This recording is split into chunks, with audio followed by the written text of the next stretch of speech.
Hey everyone, welcome on my channel.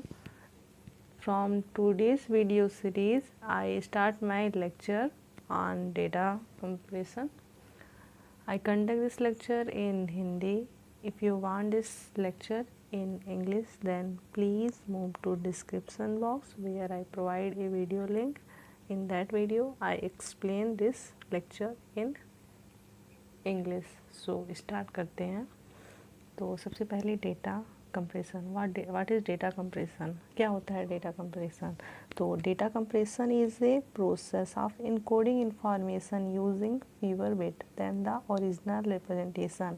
Means data compression एक process है जिसमें information को इनकोड करके उसको फीवर बिट में कम बिट में ट्रांसफ़र करते हैं. ओरिजिनल डेटा को कंप्रेस इनकोड करके हम थोड़े बिट में ट्रांसफ़र करते हैं. यही डेटा कंप्रेशन होता है. मीन्स डेटा कंप्रेशन में हम डेटा को कंप्रेस करके उसकी साइज़ छोटी कर देते हैं.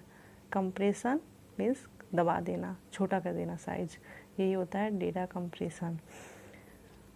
सेकेंड पॉइंट है compress data communication only works when both sender and receiver of information understand the coding scheme.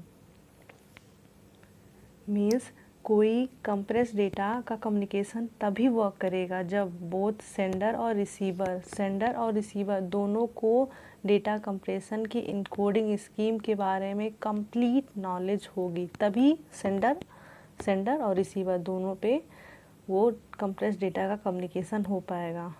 अगर किसी एक को भी कंप्रेस डेटा के इनकोडिंग स्कीम के बारे में नॉलेज नहीं है तो वो कंप्रेस डेटा का कम्युनिकेशन कभी नहीं हो पाएगा.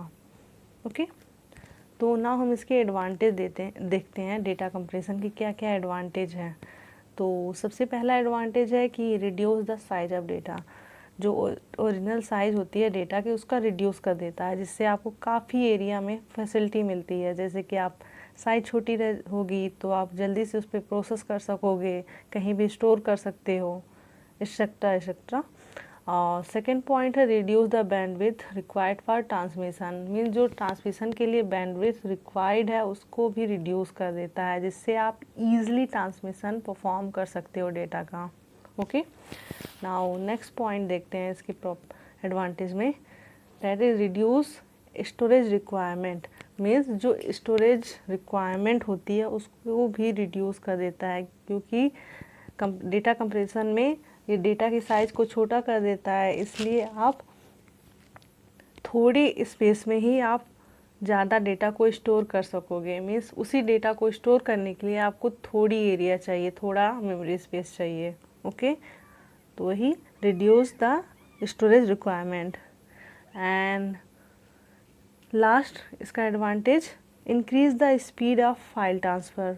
मीन्स जो फाइल ट्रांसफ़र की स्पीड होती है वो भी इंक्रीज़ हो जाती है, क्योंकि उसकी बैंडविड्थ भी रिक्वायर्ड बैंडविड्थ भी रिड्यूस हो जाती है और प्लस उसका साइज़ भी छोटा हो जाता है. इसलिए वो डेटा आसानी से एक जगह से दूसरी जगह आराम से ट्रांसमिशन हो जाता है. इसलिए उसकी ट्रांसमिशन की स्पीड भी इंक्रीज़ हो जाती है उस डेटा या फाइल की.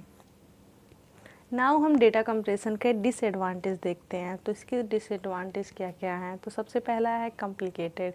मीन्स डेटा कंप्रेशन प्रोसेस काफ़ी कॉम्प्लिकेटेड होता है. ओके, नेक्स्ट डिसएडवांटेज है in case of transmission error occur in then the change occur in data. Means कभी अगर वो डाटा ट्रांसमिशन के टाइम कोई भी एरर अकर हो गया तो उसकी वजह से सारा डेटा चेंज हो जाता है.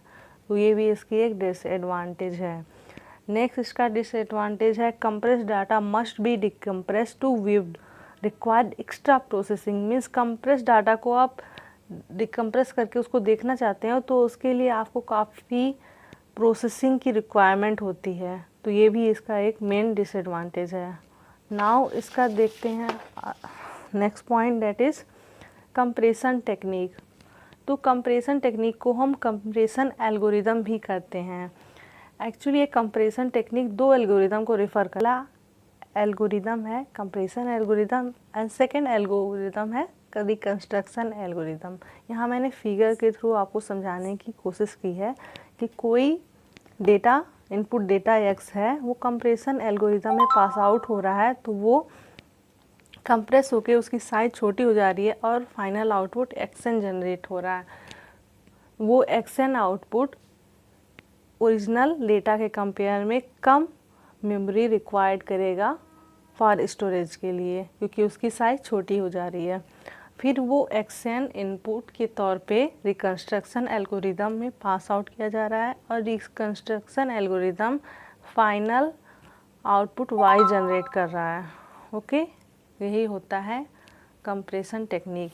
यहाँ मैंने यही चीज़ सेंटेंस के थ्रू समझाने की कोशिश की है। The compression algorithm take input x that generate a representation xn या that require fewer bit, means यही कंप्रेशन एल्गोरिदम पास आउट दिया जा रहा है। Compression xn input compression algorithm में दिया जा रहा है, जो उसको कंप्रेस करके उसको फीवर बिट में ट्रांसफ़र कर दे रहा है। और फिर ये the reconstruction algorithm operate on compression representation जो xn आउटपुट मिला है उस पर ऑपरेट हो रहा है and generate the reconstruction y, और y को फाइनल आउटपुट y को जनरेट कर रहा है। ओके, नाउ देखते हैं type of data compression. Data compression दो टाइप्स के होते हैं, लॉसी होते हैं, लॉसलेस होते हैं। लॉसी डेटा कंप्रेशन में डेटा का लॉस होता है, जैसे नाम से ही पता चल रहा है कि लॉसी मीन्स यहाँ पे डेटा का लॉस होता है। बट लॉसलेस में डेटा का लॉस नहीं होता है, keep all data. Okay, lossy data compression में original data can not be recover, means lossy data compression में कभी भी आप ओरिजिनल डेटा फिर से रिकवर नहीं कर पाओगे। एक बार कंप्रेशन होने के बाद आप ओरिजिनल डेटा को कभी रिकवर नहीं कर पाओगे। बट लॉसलेस डेटा कंप्रेशन में कंप्रेशन होने के बाद भी आप फिर से ओरिजिनल डेटा को रिकवर कर सकते हो। Okay, lossy data compression use होता है ऑडियो, वीडियो, इमेजेस कंप्रेशन में। मीन्स ऑडियो को कंप्रेस करने के लिए, वीडियो को कंप्रेस करने के लिए, इमेज को कंप्रेस करने के लिए हम लॉसी डेटा कंप्रेशन का यूज़ करते हैं। बट अगर हमको टेक्स्ट कंप्रेस करना है या प्रोग्राम को कंप्रेस करना है तो वहाँ पे हम लॉसलेस डेटा कंप्रेशन का यूज़ करते हैं, क्योंकि अगर कोई भी टेक्स्ट है उसमें कहीं एक वर्ड भी मिसिंग हुआ किसी टेक्स्ट में, तो वहाँ पे उस वर्ड की पूरी सेंटेंस की मीनिंग ही बदल जाएगी। जैसे कि कोई नेम है, जैसे राम है, तो राम में आर अगर मिस हो गया तो सारी उसकी मीनिंग ही बदल जाएगी। जैसे कोई नेम है राम, अगर ये आर मिस हो गया तो एम हो जाएगा, तो इसकी मीनिंग ही बदल जाएगी। इसलिए यहाँ पे हम लोग लॉसलेस डेटा कंप्रेशन का यूज़ करते हैं। But in case of video, audio, images में अगर थोड़ी बहुत भी डेटा का लॉस हो गया तो उससे ज़्यादा कोई इफ़ेक्ट नहीं पड़ता है फाइनल आउटपुट में, तो इसलिए वहाँ पे हम लोग लॉसी डेटा कंप्रेशन का यूज करते हैं। But in case of program या टेक्स्ट में हम लोग कभी भी लॉसी डेटा कंप्रेशन का यूज़ नहीं करते हैं। वहाँ पे हम लोग हमेशा लॉसलेस डेटा कंप्रेशन का ही यूज करते हैं। ओके, नाउ नेक्स्ट देखते हैं।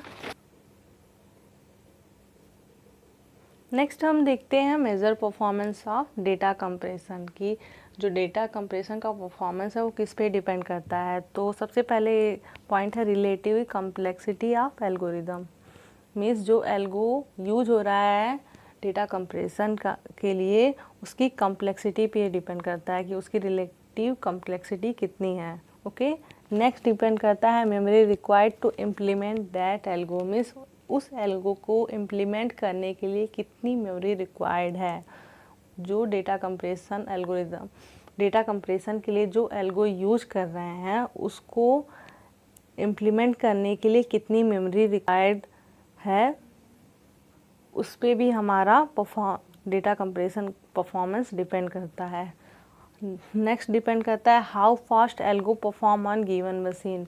वो एल्गो किसी गिवन मशीन पे कितना फास्टली परफॉर्म कर रहा है, इस पे भी हमारा डेटा कंप्रेशन का परफॉर्मेंस डिपेंड करता है। और how close the resemble the original, means जो डेटा कंप्रेस हो रही है कंप्रेस हो रही है वो ओरिजिनल डेटा से कितना क्लोज है, इस पे भी हमारा डेटा कंप्रेशन का परफॉर्मेंस डिपेंड करता है। और अमाउंट ऑफ कंप्रेशन मीन्स कितना अमाउंट वो डेटा को कंप्रेस कर रही है, इस पे भी डिपेंड करता है। नाउ हम देखते हैं मेजर अमाउंट ऑफ कंप्रेशन। तो कौन कौन सी मेजर अमाउंट है ऑफ कंप्रेशन की। तो सबसे पहला है major amount compression ratio. Compression ratio equal to होता है bit required before compression upon bit required after compression. मतलब कि कितनी बिट रिक्वायर्ड थी पहले, जो ओरिजिनल डेटा था उसकी कितनी बिट थी, उसके बाद कंप्रेस होने के बाद वो कितना बिट रिक्वायर्ड कर रहा है स्टोर करने के लिए। तो यही होता है compression ratio, means size of original data and upon size of data after compression. Okay, तो इसके लिए हम एक एग्ज़ाम्पल देखते हैं। तो मान लेते हैं कि कोई डेटा है, उसकी ओरिजिनल साइज़ 65536 बिट है। ओके, और उसका कंप्रेस होने के बाद उसकी साइज़ आ रही है 16834 बिट। ओके, तो इसकी कंप्रेशन रेशियो होगी original bit upon size after compression. तो ये आप सॉल्व करेंगे तो नियरली आएगा 4:4/1, यानी उसकी कंप्रेशन रेशियो हो जाएगी 4:1। यही होती है compression ratio. Now second major unit है compression rate. Compression rate equal to होता है size of original data minus size of compressed data into 100 upon size of original data. तो यहाँ पे मैंने एक एग्जांपल लिया है कि let size of original data कितना है 65536 बिट है और साइज ऑफ कंप्रेस्ड डेटा कितना है 16834 बिट। ओके, तो इस डेटा के लिए हम कंप्रेशन रेट फाइंड करते हैं। तो यही होता है साइज ऑफ ओरिजिनल डेटा। तो साइज ऑफ ओरिजिनल डेटा है 65536 minus size of compress data. Compress data की साइज कितनी है 16834 bit upon size of original data, means यही थी साइज ऑफ ओरिजिनल डेटा। और नो, यहाँ पे into 100 upon size of original data, यही होता है कंप्रेशन रेट। तो इसको आप सॉल्व करेंगे तो ये आएगा 20784, यही होगा अपॉन 65536 इंटू 100। तो आप इसको सॉल्व करेंगे तो नियरली ये 74 पॉइंट समथिंग आएगा। तो ये 75% के इक्वल होगा। तो कंप्रेशन रेट हो गया 75%। तो यही था आज के लिए, बस इतना ही। बाय।